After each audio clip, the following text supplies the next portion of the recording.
va pouvoir commencer. En tout cas, merci à tous d'être présents.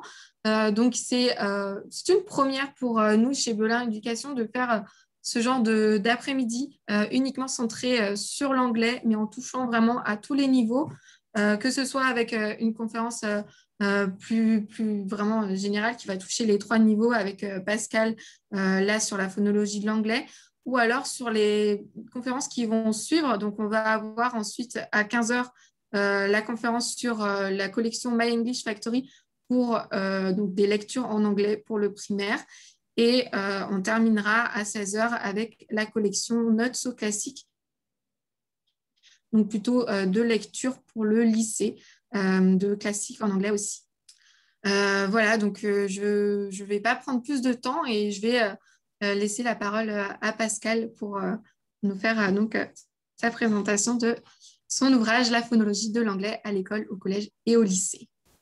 Super, bah écoute, je me lance alors. Donc bonjour à toutes et à tous. Je vais peut-être commencer par me présenter. Donc, je suis Pascal Bouvet. Je suis professeur agrégé d'anglais. J'ai enseigné 10 ans en collège dans l'académie d'Amiens et maintenant je suis en lycée. Je suis également chargé de mission d'inspection et formateur disciplinaire dans l'Académie Paris. Alors je suis vraiment sincèrement ravi d'ouvrir cette session de webconférence cet après-midi et de pouvoir vous présenter mon ouvrage sur la phonologie de l'anglais à l'école, au collège et au lycée. Avant toute chose, je tiens de la manière la plus sincère, c'est vraiment pas une posture, c'est vraiment très sincère, je tiens à remercier Belin Éducation et tout particulièrement Giovanni Picci qui m'a porté une confiance totale lorsque je lui ai remis mon manuscrit. Et je dois avouer que le livre aujourd'hui est encore meilleur que l'ouvrage idéal que j'avais imaginé au départ. Donc vraiment un très très grand merci. Alors, je vous propose de commencer cette présentation tout simplement par une question. Pourquoi un ouvrage sur la phonologie de l'anglais? Alors, au-delà du fait qu'évidemment, je suis passionné par cet aspect de la langue anglaise, j'ai pu constater qu'il n'existe pas en France d'ouvrage complet consacré uniquement à l'enseignement de la compétence phonologique dans le cours d'anglais. Alors, il existe bien sûr des ouvrages didactiques qui souvent sont écrits par des didacticiens et pour des didacticiens, donc des ouvrages tout de même assez techniques. Donc, de là est née l'idée de construire un ouvrage qui serait consacré pleinement à la question de l'enseignement de la phonologie de l'anglais. Alors, quand j'ai commencé en fait à réfléchir un petit peu à ce sujet, je ne me suis jamais dit que j'allais rédiger un ouvrage de 500 pages, et heureusement, parce que je pense que sinon jamais je ne me serais lancé. Mais je me suis rendu compte que pour rédiger un ouvrage complet, je devais d'abord définir les contours de l'utilité que je cherchais à lui donner. Alors, au fil de mon parcours et de mes missions, j'ai pu identifier 3 grands besoins qui sont nécessaires pour une intégration efficace de la phonologie de l'anglais dans le cours. Alors, bien sûr, cela part, selon moi, d'une connaissance solide de la phonologie de l'anglais. Et donc, le premier besoin est de se former à la phonologie de l'anglais. Parce qu'évidemment, je suis intimement convaincu, je pense que vous aussi, en tant qu'enseignant, que l'on enseigne mieux les choses que l'on maîtrise très bien. Alors, une fois que l'on maîtrise ces éléments, le deuxième besoin est évidemment de se préparer à enseigner la phonologie. L'objectif ici est évidemment de mettre à la portée des élèves des connaissances que vous avez acquises, qui sont assez théoriques, parfois assez techniques, et donc l'idée c'est non pas de les simplifier, parce que peut-être à les simplifier, parfois on perd de leur teneur, mais de les mettre à la portée des élèves. Vous le savez sans doute, les épreuves des concours de recrutement de l'éducation nationale accordent une place de plus en plus grande aux compétences pédagogiques et didactiques. c'est-à-dire à la capacité des candidats à proposer des activités de mise en œuvre pédagogique pertinentes.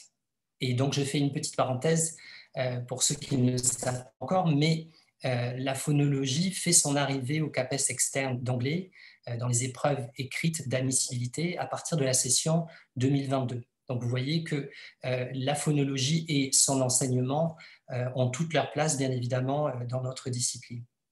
Et enfin, le troisième besoin que j'ai identifié, c'est un besoin de plus long terme. C'est un besoin d'approfondissement de ses savoirs, mais aussi de sa pratique d'enseignement.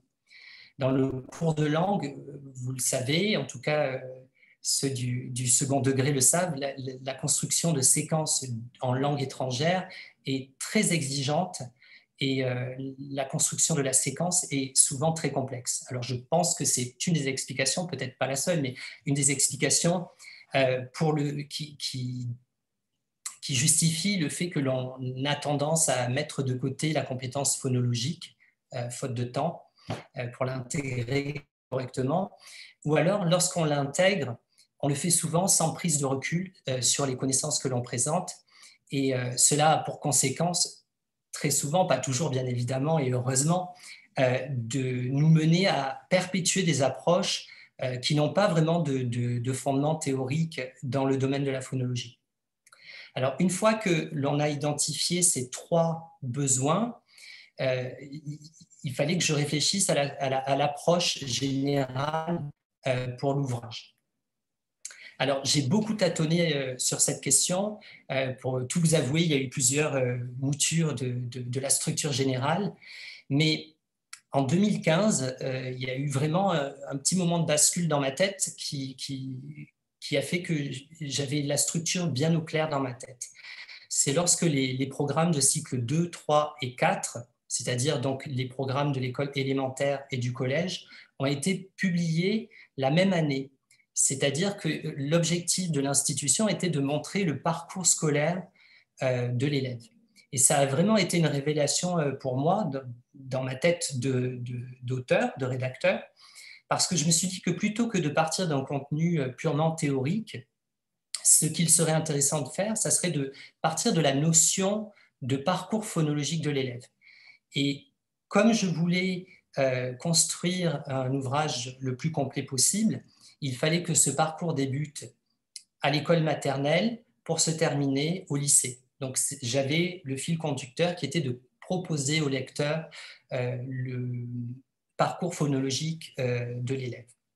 Alors, dans la construction de cette approche, j'ai cherché à trouver une forme évidemment de progressivité afin d'accompagner le lecteur à identifier les connaissances et compétences à acquérir. Alors pour cette partie-là, j'ai fait une analyse très très poussée du socle commun de tous les programmes d'enseignement de l'école maternelle au lycée, avec tronc commun et spécialité pour le lycée.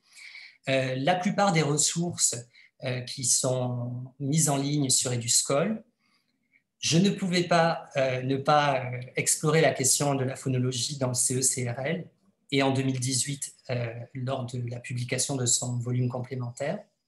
Et j'ai également exploré la question de la phonologie dans le PPELF. Alors le PPELF, c'est un outil extraordinaire. Pour les professeurs de langue, si vous ne le connaissez pas encore, vous pouvez le trouver en ligne. C'est un outil, c'est vraiment une mine d'or. Alors, j'ai noté exactement l'acronyme pour ne pas l'oublier. Donc, c'est le portfolio européen pour les enseignants en langue en formation initiale. Et donc, en ayant ce parcours de toutes les ressources à ma disposition, j'ai mené vraiment une analyse très approfondie de la compétence phonologique dans l'enseignement. Alors, évidemment, il fallait aussi que je synthétise toutes ces données pour rendre plus déjà digeste le parcours phonologique de l'élève de l'école maternelle au lycée. L'idée, comme je vous le disais, c'était vraiment d'avoir un parcours exhaustif et j'avais en tête de créer un outil de référence vraiment un petit peu comme une grammaire à laquelle on se réfère lorsqu'on a une hésitation ou lorsqu'on veut vérifier un point. Également une boîte à outils dans laquelle on trouve des idées d'activité et une aide à la planification. Alors pour la planification, je sais que c'est un terme qui est très, très utilisé dans le premier degré, où les progressions annuelles sont essentielles. En termes de progression, on peut également penser aussi aux progressions intercycles, par exemple entre le cycle 2 et le cycle 3, ou carrément rêvons ensemble aux progressions interdegrés. Alors, quand j'étais professeur au collège, on avait organisé une réunion avec les professeurs des écoles du secteur et on avait élaboré une progression linguistique commune. Donc, vous voyez que en fait, l'ouvrage sur la phonologie peut vous aider justement à ce type de travaux interdegrés. Ensuite, une fois que j'avais synthétisé toutes ces données, la question était de savoir comment j'allais présenter ces savoirs phonologiques théoriques et proposer un maximum de pistes pédagogiques dans l'ouvrage.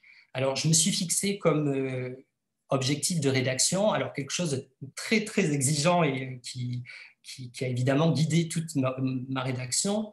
Je ne voulais présenter que des contenus utiles, clairs et intéressants. Donc forcément, je plaçais la barre haute pour l'écriture, mais forcément, ça m'a imposé une discipline et une rigueur pour rendre le plus accessible possible, en fait, tout le contenu de mon ouvrage. Une fois l'approche très claire dans ma tête, l'idée était de savoir comment j'allais construire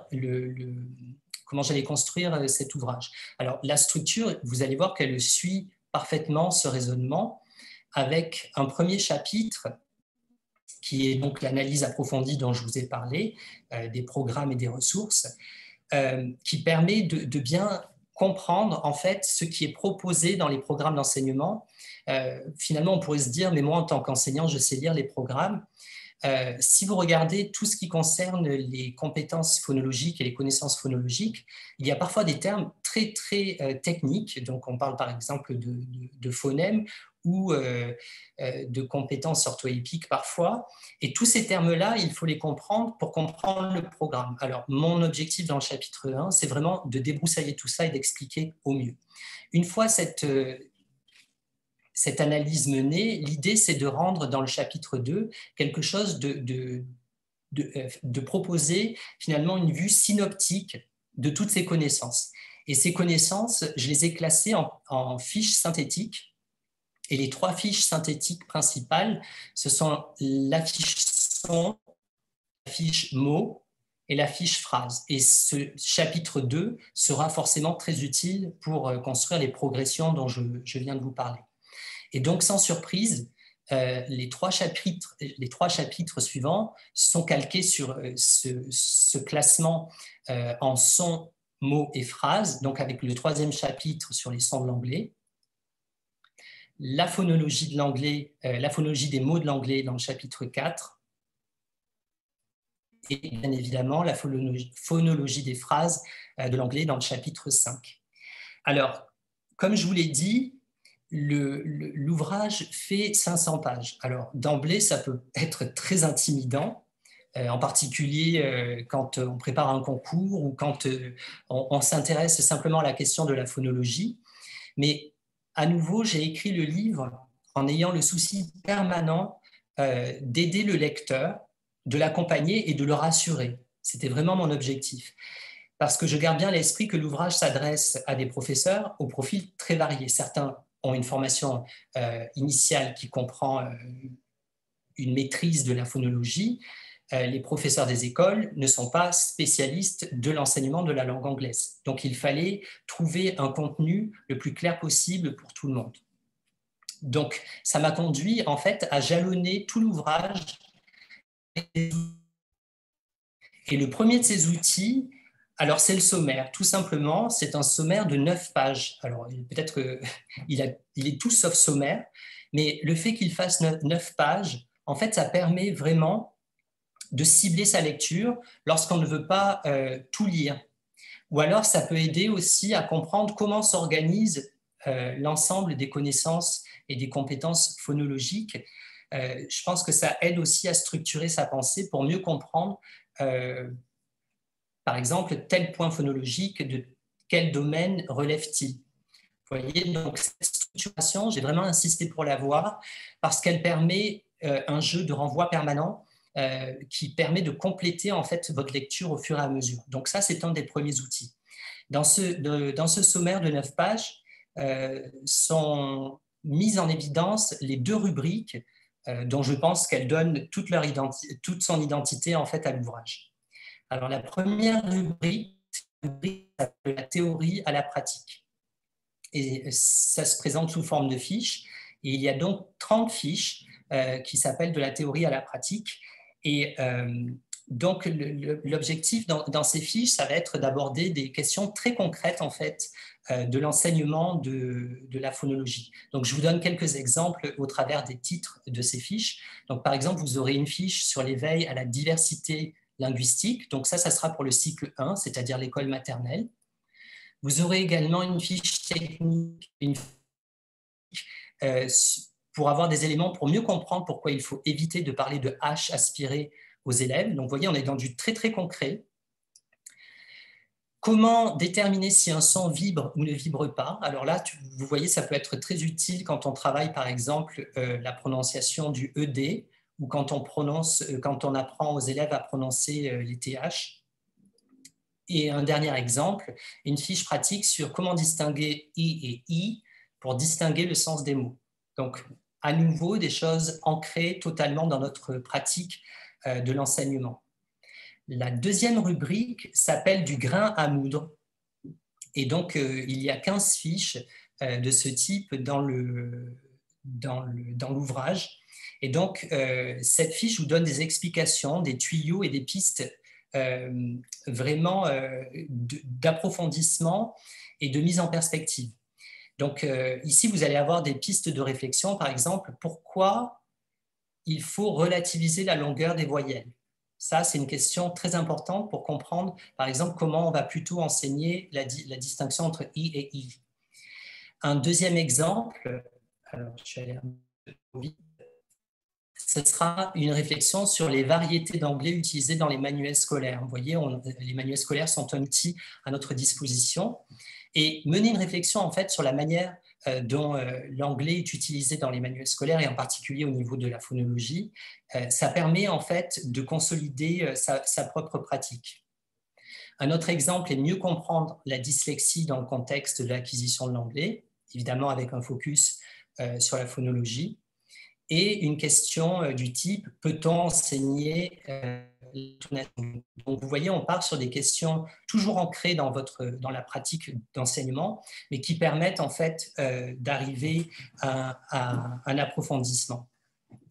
Toujours parmi les outils, on a ponctué vraiment tout l'ouvrage de 90 QR codes qui vous permettent en fait d'avoir une lecture interactive en temps réel. Donc, par exemple, on va vous donner des informations sur les instructions officielles, mais on va vous mettre le QR code pour que vous alliez voir dans le détail, si vous avez envie de voir dans le détail. Je pense en particulier aux formateurs et préparateurs de concours. C'est vraiment utile d'avoir sous la main les ressources. Vous pourrez accéder au CECRL, au PPELF dont je vous ai parlé. Vous accéderez également au fichier MP3 qu'on a créé spécialement pour l'ouvrage, et à des vidéos. Alors ensuite, les outils à votre disposition sont également des visuels que j'ai fait créer spécialement pour l'ouvrage. Donc c'est vraiment des éléments pour vous aider, vous, en tant que lecteur, à mieux comprendre, et également des outils que vous allez pouvoir réutiliser en classe. Donc on vous montre des activités qui ont une dimension visuelle. Donc vous trouverez des schémas, des tableaux, des dessins et des photos. Et je pense en particulier à sur la droite de l'écran, ici, vous avez l'affiche des sons. Vous pourrez la télécharger en couleur en utilisant le QR code. Et ça peut être un outil de classe, un outil que vous pouvez afficher, voyez, dans la classe. Donc, il y a vraiment des ressources. C'est un ouvrage qu'on a essayé de faire le plus riche possible et le plus complet possible. Alors, ensuite, dernier outil, c'est le glossaire. Alors, à tout moment de votre lecture, en fait, vous allez pouvoir vous référer en fait à la typographie. Ici, je vous ai mis un exemple. Vous voyez, il y a un mot le mot allophone, il a été mis en lettres capitales et en gris. Et donc, chaque fois qu'il y a certains termes que j'ai identifiés comme étant plus techniques, ou dont je me suis dit que peut-être certains lecteurs se sentiraient moins à l'aise pour les définir, on a créé donc un jeu de renvoi. Donc, chaque fois que vous avez cette typographie, vous pouvez vous référer en fait au glossaire qui est situé à la fin de l'ouvrage. Alors, il fait 55 pages. Ce n'est pas parce qu'il est hyper technique, mais c'est surtout parce qu'on a défini énormément de termes dans la phonologie, en phonétique, en didactique et dans l'enseignement des langues. Parce qu'on voulait qu'à tout moment, dans sa lecture, le lecteur soit totalement accompagné. Donc ça, c'était le dernier outil. Donc vous voyez, on a fait un tour d'horizon là, un petit peu des outils, également de la structure de l'ouvrage et donc des objectifs. Ce que j'aimerais bien faire, ça serait vous présenter en fait deux activités pour vous montrer comment vous pouvez utiliser l'ouvrage pour créer des activités en classe. Donc, c'est ce qu'on va faire. Alors, le premier exemple, c'est un exemple qui concerne le cycle 3, donc c'est-à-dire le cycle à cheval entre l'école élémentaire et le collège. Donc, je me mets dans la peau du professeur des écoles ou du professeur de collège. J'aimerais travailler donc l'objectif des programmes qui s'appelle repères géographiques et biodiversité. Le thème que je retiens, ça sera les animaux d'Australie. Alors malheureusement aujourd'hui, je ne peux pas vous présenter toute la séquence, donc on va vraiment s'intéresser à l'objectif phonologique que j'ai retenu, qui est donc le suivant, la syllabe accentuée dans les mots polysyllabiques, donc dans les mots de plusieurs syllabes. Ici, j'aimerais que mes élèves de cycle 3 prennent conscience de ce qu'est l'accentuation et qu'ils accentuent correctement le nom des animaux d'Australie. Donc, comment est-ce qu'on va faire pour utiliser l'ouvrage? La première étape, évidemment, c'est je me forme. Il faut approfondir ses connaissances parce que finalement, on se rend compte souvent dans la classe qu'on va donner des consignes aux élèves, par exemple dire identifier la syllabe accentuée, mais est-on capable d'expliquer aux élèves ce qu'est une syllabe accentuée? Donc, dans l'ouvrage, vous allez avoir en fait des pistes qui vont vous donner des explications. Donc ici, vous allez avoir, par exemple, une section qui s'appelle une explication acoustique des accents de mots. Donc, vous voyez, vous allez avoir des éléments très concrets sur ce qu'est une syllabe accentuée. Donc, par exemple, vous allez apprendre que la syllabe qui est accentuée, on l'aperçoit parce qu'elle est porteuse de variations de hauteur, donc aiguë, grave, mais également des variations de volume sonore. Alors, on a tendance justement à réduire à cet aspect-là ce qu'est une syllabe accentuée, et également la durée des voyelles. Généralement, dans une syllabe accentuée, la qualité de la voyelle est plus longue. Donc, vous voyez, ce sont trois ingrédients. La question qui arrive évidemment juste après, c'est comment est-ce que je vais mettre ces éléments-là, théoriques, à la portée des élèves. Donc, c'est la réflexion sur les enjeux pédagogiques.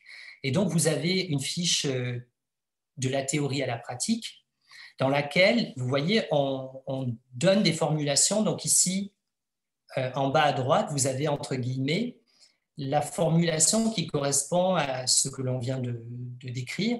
Donc, une syllabe accentuée est dite plus haut, plus fort, plus longtemps. Donc, vous voyez, la formulation, elle est totalement adaptée pour les élèves.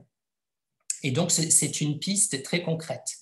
Et une fois qu'on a mené ces étapes, on est prêt à créer en fait des activités de phonologie, donc ici en l'occurrence sur l'accentuation de syllabes. Alors, ici, je vous présente une activité que j'aime beaucoup et que je menais souvent au collège. Donc, c'est une activité dans laquelle la première étape, les élèves vont devoir simplement écouter et répéter les mots. Donc, je vous passe l'enregistrement. Wombat, koala, kangaroo, platypus, wallaby. Donc, une première étape classique d'écoute et de répétition. Et dans la deuxième consigne, count the syllables and color the boxes. Donc ici, ce qui va être intéressant, ça va être d'amener les élèves non seulement à percevoir le nombre de syllabes, mais ensuite, évidemment, de repérer la syllabe accentuée. Alors, le nombre de syllabes, vous voyez, ça c'est utile parce que ça accroît la conscience phonologique chez l'élève. Et sur le très long terme, il est prouvé que avoir une conscience phonologique en langue étrangère est essentiel pour avoir une meilleure maîtrise de la phonologie. Donc ici, les élèves vont devoir colorier le nombre de cases correspondant au nombre de syllabes. Donc vous voyez, c'est très ludique. Les élèves sont très souvent partants pour le faire, enfin, sont partants pour le faire, en particulier lorsque c'est ritualisé et ça mobilise une très grande partie du groupe. La consigne 3, il va s'agir d'identifier la syllabe accentuée. Alors, ici, vous voyez, on va faire répéter bien évidemment le mot. Les élèves auront appris la formule une syllabe accentuée dite plus haut, plus fort, plus longtemps. Et donc, au terme de cette répétition, ils devront cocher en fait une des syllabes coloriées, puisque c'est forcément le nombre de syllabes correspondantes. Et donc, les élèves auront identifié la syllabe accentuée. Vous voyez, l'avantage ici, c'est d'avoir une trace écrite, une trace visuelle du travail oral. Et donc, les élèves à la maison vont pouvoir continuer à s'entraîner. Et la dernière étape, la consigne 4, va être évidemment de répéter correctement en accentuant correctement. Alors ici, moi, cette activité, je la faisais en amont d'une tâche finale qui consistait à faire des mini-présentations orales sur les animaux d'Australie en 6e. Vous voyez, donc je pouvais évaluer cette dimension de la phonologie. Donc ça, c'était pour l'exemple qui concerne le cycle 3. Maintenant, je vous emmène au lycée avec donc, le cycle terminal.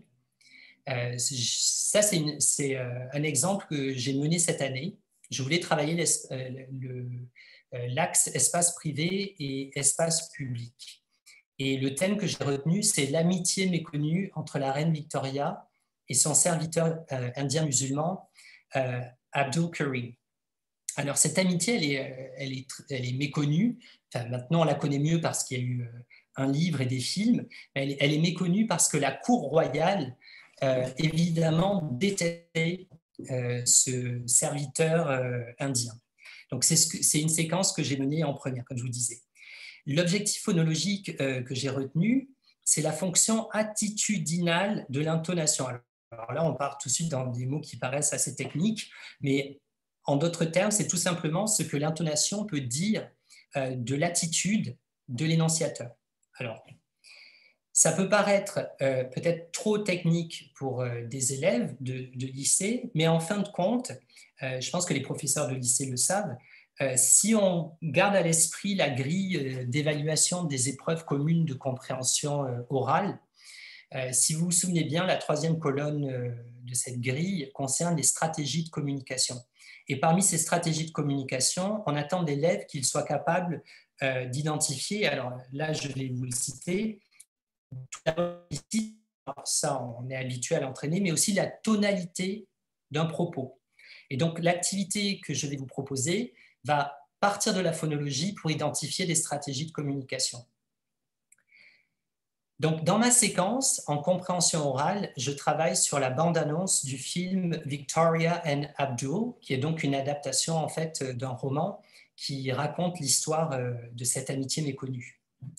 Et donc, quand j'ai préparé le cours, en travaillant sur la bande-annonce, il y a un extrait qui a vraiment retenu mon attention parce que le jeu sur l'intonation est vraiment fascinant. Et donc, je vais vous faire écouter cet extrait. Juste pour vous donner quelques éléments de contexte, avant que la reine prenne la parole, donc c'est ce que vous allez entendre, les membres de la cour royale essaient de persuader donc la reine de renoncer à ses liens d'amitié avec ce serviteur et vont jusqu'à la menacer d'annoncer publiquement qu'elle est devenue démente, ce qui, bien évidemment, remettrait en question sa capacité à régner. Et donc, voici sa réponse. Écoutez bien.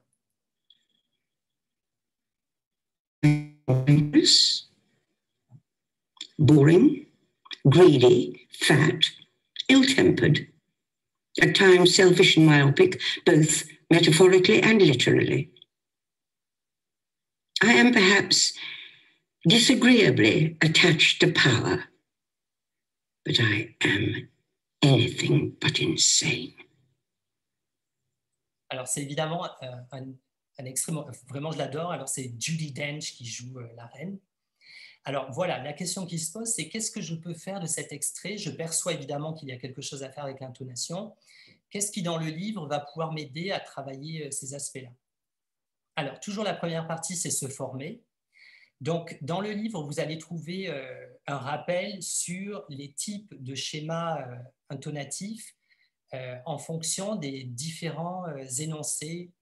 Donc, par exemple, les énoncés déclaratifs, interrogatifs, etc. Mais ce qui va être plus intéressant, ça va être d'explorer les grilles que j'ai créées en fait pour le livre et qui concernent des aspects beaucoup moins étudiés, mais pourtant attendus dans les programmes d'enseignement. Ça va être le lien entre l'intonation et les émotions des personnages, ou en tout cas des locuteurs. Et la deuxième grille, donc celle qui est en bas, va être sur le lien entre les schémas intonatifs et les attitudes du locuteur à nouveau. Et donc, c'est vraiment intéressant, vous verrez, parce qu'on va trouver par exemple qu'un schéma descendant peut dénoter de la fermeté. Jusque-là, on le sait. Mais la question, c'est pourquoi? Parce qu'un schéma qui est descendant, en fait, il laisse peu de place à l'interlocuteur pour prendre la parole. Et tout ça, c'est expliqué dans l'ouvrage. Un schéma ascendant, à l'inverse, signaler, par exemple, et c'est ce que fait Victoria, une liste sur laquelle, en fait, on va avoir un schéma ascendant sur chaque élément de la liste et évidemment peut dénoter, donc ce schéma ascendant, un manque de confiance en soi. Donc, en s'appropriant ces éléments-là, on va pouvoir construire à nouveau une activité. Donc, voilà l'activité que je vous propose pour le... Donc, la première activité va être de réécouter les phrases. Donc, moi, j'associe cette activité de phonologie avec le travail sur la compréhension orale. Donc, c'est un moyen, en fait, d'approfondir le travail sur la compréhension orale et, évidemment, de s'intéresser aux stratégies de communication. Donc, les élèves écoutent les phrases et dans la consigne B, ils vont devoir... identifier donc les syllabes accentuées dans les mots que j'ai pré-identifiés. Donc, ils doivent les mettre en surbrillance. Donc, visuellement, ça va donner ça. La question, c'est pourquoi est-ce qu'on passe par cette étape d'identification des syllabes accentuées? Tout simplement parce que les schémas intonatifs ne portent pas sur des mots entiers, mais toujours sur les syllabes accentuées de certains mots. Donc, identifier la syllabe accentuée va permettre en fait de placer le schéma intonatif. C'est ce que les élèves vont devoir faire dans la consigne C, comme vous pouvez le voir. Donc, above each highlighted syllable, use an ascending arrow if the intonation goes up, or a descending arrow if the intonation goes down. Et donc, visuellement, vous allez arriver à ce type d'information. Alors, une fois qu'on a fait ça, ça ne peut pas être une fin en soi, comme je vous le dis, l'objectif c'est de poursuivre le travail de compréhension orale et d'accéder aux stratégies de communication. Donc, cette phase D, soit elle sera amenée en anglais dans la suite logique des autres activités, soit vous pourrez l'amener en français. Alors cette fois, en ayant en perspective justement l'épreuve de compréhension orale où vous savez que l'élève fait son compte-rendu en français quand il s'agit de la compréhension orale. Donc, ce à quoi on aimerait que l'élève arrive ici par rapport à ce travail, le travail qui a été fait, c'est de conclure que les schémas sont ascendants lorsque la reine énumère ses défauts, mais il faut donner une interprétation. L'interprétation à donner, c'est qu'elle concède l'ensemble des défauts qu'on lui attribue, sans doute dans son dos. Et cette intonation, elle pourrait laisser penser aux interlocuteurs, finalement, qu'ils ont réussi à déstabiliser la reine, parce qu'on pourrait avoir le sentiment qu'elle manque de confiance en elle en reconnaissant tous ces éléments-là. Mais si on regarde le dernier énoncé, avec les schémas descendants sur chaque syllabe, il n'y a plus de doute, c'est elle la reine, et sa parole est irrévocable. Ce qui, évidemment, ne laisse plus de place à à la discussion est terminée. La reine a parlé. Et vous voyez, ce travail est lié, le travail sur la phonologie est totalement lié au travail sur les stratégies de communication. Donc voilà, donc ça c'était pour le deuxième exemple. Comme vous le voyez, les allers-retours entre vos activités de classe et le livre, en fait, vous donnent matière à à la création de très nombreuses activités. Et donc, j'espère aussi que vous trouverez de quoi vous inspirer des activités qui sont proposées dans le livre. Donc voilà, j'ai essayé de tenir dans le temps qui m'était imparti et j'espère vraiment que cette présentation vous aura convaincu toutes et tous que l'ouvrage est à la fois complet, tout en restant accessible. Et je pense que s'il y a une idée à retenir, et c'est sans doute, je pense, la force de cet ouvrage, c'est qu'il propose de très nombreuses pistes à mettre en œuvre à l'école, au collège et au lycée. Voilà, je vous remercie de votre attention. Merci beaucoup, Pascal. On va pouvoir donc continuer avec les questions. Alors, on a déjà pas mal de petits retours et de remarques sur beaucoup de retours finalement très positifs. Donc, merci beaucoup déjà pour vos réactions. Tout le monde a l'air vraiment très enthousiaste par rapport à cet ouvrage. Donc, merci beaucoup, Pascal, et aussi par rapport à cette super présentation.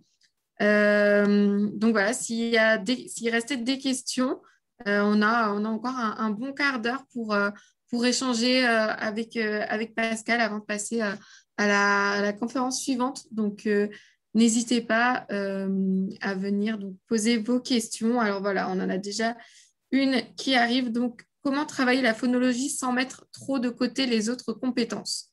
En effet, ce n'est une seule, et il y en a bien d'autres. Donc voilà. Alors c'est vrai que la question se pose d'autant plus quand on est au lycée, où par exemple si on prend la classe de première et de terminale, en fonction des répartitions des heures, des enveloppes d'heures dans les établissements, on peut se retrouver avec 2 heures d'anglais par semaine et c'est très peu. Donc évidemment, on va faire par petites touches et vous voyez que en fait, si on arrive à combiner le travail sur la phonologie, par exemple, dans les activités de compréhension orale, on arrive en fait à, j'ai envie de dire, d'une pierre deux coups, voire 3 coups, parce qu'on va faire le travail sur la phonologie qui est demandé par les programmes d'enseignement, on va pouvoir approfondir la compréhension et on va pouvoir entraîner l'élève en fait aux épreuves de compréhension du bac. Et évidemment, ce que l'on souhaite, c'est de créer ensuite, à la suite de ce type d'activité, des activités de production orale dans lesquelles les élèves vont être amenés à mobiliser en fait leurs connaissances. Mais effectivement, c'est vraiment l'enjeu. C'est comment trouve-t-on comment équilibre-t-on toutes les compétences linguistiques, parce que finalement, on le sait, on a tous envie de donner la priorité à la grammaire, tout simplement parce qu'on a été formés nous-mêmes comme ça en tant qu'élèves. Le problème, c'est que c'est une fausse bonne idée parce qu'on sait qu'on ne peut pas communiquer sans lexique, on ne peut pas communiquer sans grammaire et on ne peut pas communiquer sans phonologie. Donc en fait, en travaillant les trois, peut-être de manière peut-être un peu plus modeste, c'est-à-dire qu'on va peut-être donner moins de place à la grammaire, mais ça veut dire qu'on va donner plus de place à d'autres choses. Et finalement, communiquer en langue étrangère, c'est la combinaison de toutes ces compétences. Et donc, ce qu'on cherche vraiment, et là, on est totalement dans la logique des compétences langagières du CECRL depuis 2001, c'est vraiment de dépasser finalement simplement le cadre de connaissances linguistiques pour arriver à des compétences langagières. Je vais essayer de faire des réponses plus courtes, promis. Non, mais il n'y a aucun souci, c'est parfait. Alors, on avait une question par rapport au prix de l'ouvrage, donc il est à 21 €. Je vous mets dans la discussion le lien vers la fiche produit, sachant que de toute façon, je reviendrai vers vous par mail avec tous les différents liens et tout de tous les ouvrages dont on aura parlé cet après-midi. Alors, on avait aussi une question, si on pouvait avoir plus de détails sur les PPELF. Ah, sur le PPELF. Alors, le PPELF, ouais. C'est vraiment... alors, c'est pas mon ouvrage, hein, le PPELF, c'est important, mais vous pouvez le trouver en ligne. Donc, c'est un livret qui a été publié par le Conseil de l'Europe et qui a été publié à la suite en fait du CECRL. Et il est construit totalement dans la logique du CECRL et c'est un référentiel pour les professeurs. Donc, c'est construit aussi par échelle de compétences. Et l'avantage, c'est qu'il concerne uniquement les professeurs de langue. Donc, en France, on a un référentiel des professeurs et des conseillers principaux d'éducation, etc., mais qui n'est pas centré sur le professeur de langue. Alors, ce qui est intéressant avec le PEPEL, c'est qu'on a toute une liste de compétences à acquérir en tant que professeur de langue vivante. Merci. Alors, on avait une autre question par rapport à l'activité que vous avez présentée pour le lycée. Donc, la question, c'était comment on peut l'intégrer facilement à une séance sans faire uniquement que de la phonétique. Alors là, pour le coup, il me semble que tel que je l'ai présenté, justement, on démontre que ça prend quoi? Peut-être 5-10 minutes de l'heure. Là, évidemment, comme je fais une présentation sur Zoom, j'étais obligé de vous mettre le script. Là où vous pouvez, en fait, chacun construit des activités à sa manière, mais ça peut être, on peut travailler sans le script, c'est-à-dire que les élèves peuvent reconstruire le script dans un premier temps ou simplement travailler à partir de l'enregistrement. L'avantage de travailler avec le script ici, c'est justement d'avoir cette dimension visuelle où on va pouvoir surligner des syllabes et faire porter des flèches qui vont montrer en fait les schémas intonatifs. Il me semble effectivement que ça ne doit pas prendre 1 heure. Ce n'est absolument pas le but. Comme je vous le dis, on a très peu d'heures au lycée. Il faut que ça prenne une dizaine de minutes au maximum, mais ce n'est pas aux dépens de la compréhension orale, comme j'ai essayé en tout cas de vous le démontrer. C'est vraiment un approfondissement du sens et on va beaucoup plus loin et on travaille sur les stratégies de communication. Alors, on avait une question aussi plus centrée sur le cycle 1 et le cycle 2 pour savoir comment on pouvait aborder la phonologie de façon originale dans ces cycles-là, sachant que l'écrit n'est pas préconisé dans les programmes.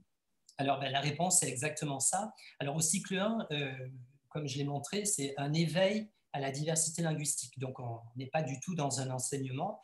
On va être vraiment dans une sensibilisation et il me semble que le cycle 1, et je donne des pistes dans le livre à ce sujet, ça va être évidemment de travailler sur des comptines ou sur des jeux de doigts. Alors, vous verrez, j'ai listé des tas de petites activités rigolotes à faire avec les tout-petits. Des jeux de doigts ou des comptines ou des formulettes. Alors les formulettes, vous savez, en France, c'est quand on fait ploum ploum et qu'on choisit quelqu'un dans un cercle, par exemple avant de jouer à un jeu. Vous voyez, on peut là intégrer dès le cycle 1, grâce aux formulettes, en fait, de manière très régulière, on se dit, on va le faire par exemple une fois en français, une fois en anglais.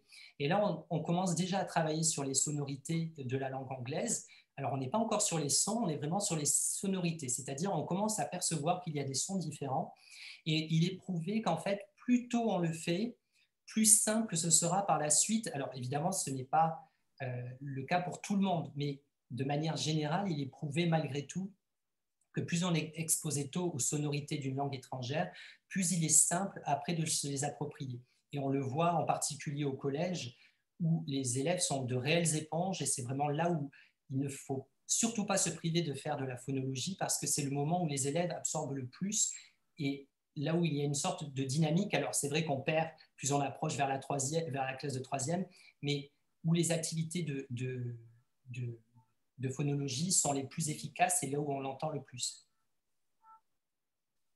Alors, on va rebondir sur une question qui vient d'arriver aussi sur comment faire adhérer les élèves aux symboles phonétiques sans qu'ils ne considèrent cela comme une autre langue. Alors, ça, c'est très intéressant. Vous savez, les élèves, souvent, ils nous suivent quand nous, on est à l'aise sur les choses, en fait. Et très honnêtement, alors moi, j'étais déjà partisan on utilise des symboles phonétiques. Et un jour, je me suis lancé, j'avais des élèves de SECPA en 6e, donc un profil particulier d'élèves en très grande difficulté scolaire. Et c'était en plus des élèves de 6e. Et un petit peu par expérience, il y avait l'affiche avec les symboles dans ma classe. Et les élèves m'ont demandé à quoi ça servait. Et donc, j'ai commencé à écrire des transcriptions de mots, vraiment sans... Là, pour le coup, ce n'était pas prévu. Ça ne faisait pas partie de ma progression. J'ai écrit des mots en phonétique. Et les élèves, en fait, se sont appropriés assez rapidement les symboles. Et je pense que les réticences, en fait, elles viennent plutôt de nous. On a peur que cela complique le travail d'acquisition de l'anglais, alors qu'en fait, c'est l'inverse. Les symboles phonétiques, et l'alphabet phonétique en particulier, est un système très stable, contrairement à la langue anglaise qui, dans son lien phonigraphie, donc la manière d'écrire et la manière de prononcer, est très instable. C'est-à-dire que s'il y a bien des professeurs de langue qui doivent être convaincus que l'alphabet phonétique international est utile, c'est bien nous, les profs d'anglais, parce que ça va être un outil qui va montrer aux élèves qu'on peut trouver finalement une représentation visuelle stable de la prononciation. Alors, on avait une autre question un petit peu plus pratique sur les fiches d'activité qui sont à compléter par les élèves. Où est-ce qu'on les retrouve dans le livre? Est-ce qu'elles sont à photocopier? Alors, tout est éventuellement photocopiable. Il y a certaines ressources, effectivement, qu'on retrouve en QR code. L'idée, alors là, pour le coup, c'est ma casquette sans doute de formateur, mais sur la construction de séquences, moi, l'idée, ce n'était pas de donner des séquences clés en main, parce que justement, je suis formateur et que je pense que vous avez compris que toute ma présentation est centrée plutôt sur une appropriation des connaissances théoriques par les professeurs pour qu'ils construisent eux-mêmes leurs activités. Alors, ce que je montre, en fait, c'est des exemples d'activités. Il y en a partout dans le livre, mais ce que j'espère, c'est que les professeurs, en fait, s'approprient ces activités pour les intégrer aux séquences qu'ils font déjà. Par exemple, moi, je vous ai présenté une activité sur l'accentuation des syllabes pour une séquence de 6e sur l'Australie. L'activité, elle est totalement transférable à n'importe quel type de séquence, même au lycée, ayant une autre thématique. C'est-à-dire que vous allez faire ce type d'activité couplé, en fait, à l'acquisition du lexique, par exemple. Donc, l'idée, c'est plutôt de mettre à disposition la partie théorique pour qu'on se l'approprie, pour l'intégrer à ce que l'on fait déjà. Merci. Alors, je ne sais pas s'il y avait d'autres questions encore. Je crois qu'on a, pour le moment, on a répondu à toutes les questions qui étaient venues. Il en restait encore une dernière, on peut encore prendre le temps pour une dernière question, donc n'hésitez pas. Après, donc, comme je viens de le dire, je reviendrai vers vous avec un petit mail suite aux conférences de cet après-midi avec tous les liens. Donc, moi, je vous ai mis les liens vers la fiche produit de l'ouvrage dans la conversation. Je vous le remettrai aussi par mail. Et si jamais il y avait des questions qui vous viendraient encore un peu plus tard, n'hésitez pas aussi à me les transmettre par mail et je pourrais toujours les transmettre à Pascal s'il est d'accord d'y répondre encore après. Voilà, on a une dernière question qu'on va prendre. Ce serait donc, pensez-vous qu'il faut enseigner les variétés d'accent au-delà du schéma binaire British English vs américain? Alors, c'est parfait parce que en fait, les questions me permettent d'aborder toutes les choses que j'aurais aimé aborder et que je n'ai pas pu faire pendant ma présentation. Alors, non seulement, c'est les programmes d'enseignement de cycle 4, donc 5e, 4e, 3e, en fait, demandent, la formulation, c'est il faut sensibiliser les élèves en fait, à la variété phonologique des langues. Évidemment, les programmes d'enseignement ne concernent pas que l'anglais, mais il y en a des déclinaisons. Donc, ce que j'ai proposé en fait dans l'ouvrage, donc tout l'ouvrage déjà, il est parce que c'est quand même prouvé que la majorité des professeurs ont soit un accent britannique, soit américain. Tout l'ouvrage est vraiment construit systématiquement sur ces deux modèles, parce que on ne peut pas choisir qu'un seul des deux, parce que ce n'est plus représentatif, ce n'est pas vrai. Et il y a toute une partie de l'ouvrage, plusieurs parties de l'ouvrage d'ailleurs. Il y a une partie, une fiche, donc je crois que c'est du grain à moudre. Voilà, c'est du grain à moudre, justement sur comment les manuels scolaires s'emparent de cet objectif de sensibilisation à la variété des différents accents. Donc ça, c'est un premier élément. Et vous avez toute une partie d'une dizaine de pages pour donner des éléments très précis sur des variétés phonologiques d'anglais, autres que la variété britannique et la variété américaine. Donc, vous allez retrouver, par exemple, l'accent sud-africain, l'accent australien, néo-zélandais. Alors, je fais tout de mémoire, donc j'espère vraiment que si quelqu'un a sous les yeux, il ne va pas dire que je mens, mais je le fais de mémoire. L'accent canadien, l'accent... donc, je vais dire n'importe quoi, donc je vais arrêter de lister parce que sinon, je pense que je vais me sortir des limites. Voilà. Mais tout ça pour dire que vous avez une sensibilisation dans cet ouvrage. Parfait. En tout cas, on a eu beaucoup de retours, donc c'est super. Par exemple, Laure là, qui nous dit qu'elle a acheté le livre la semaine dernière et qu'elle a hâte de le lire. En tout cas, si vous ne l'avez pas encore lu aussi et qu'à la suite de votre lecture, vous avez des questions aussi, n'hésitez pas, dans ce cas-là, à revenir un peu plus tard vers nous avec vos questions. Et pour quand même terminer sur ce qu'on venait juste de dire, par rapport aux accents, on a une question. Si on a des exemples, des variations que tu viens de nous parler, je crois, je pense. Des exemples, oui, je pense que c'est ce que je venais de décrire. En fait, pour chaque accent, vous avez très précisément les caractéristiques phonétiques de chacun de ces accents. Et donc, ça permet, moi, je m'en suis servi, par exemple, quand je travaillais sur l'accent, donc African American English. Donc, l'idée, c'était d'identifier les parties saillantes, et c'est particulièrement utile lorsque vous sélectionnez en fait des supports de compréhension orale pour anticiper ce qui peut-être va poser problème à l'oreille des élèves qui justement sont principalement habitués à l'accent britannique et l'accent américain. Est-ce qu'il y a des exemples dans les QR codes? On nous demande du coup. Alors, il y a un QR code qui permet d'accéder en fait à des exemples. Oui, donc c'est tout au début de la section. Je présente les ouvrages, les travaux d'un phonologue qui a travaillé cette question, et il y a un lien vers son site qui donne des exemples audibles, à écouter sur ces variétés. Parfait. Voilà, donc en tout cas, merci à tous pour votre écoute, votre intérêt, votre présence aussi cet après-midi. J'espère qu'on va vous garder aussi pour la suite des conférences. Merci beaucoup, Pascal, d'avoir accepté d'être présent avec nous et de venir nous présenter votre ouvrage bien complet, bien riche. Et je suis sûre que du coup, il va intéresser beaucoup tous les enseignants ici, les formateurs, etc. et les étudiants aussi, bien sûr. Voilà, si vous aviez un dernier mot à nous dire, et on passera donc à la conférence suivante. Écoutez, merci beaucoup, et effectivement, j'espère vous avoir convaincu que l'ouvrage pourrait vous aider. Merci.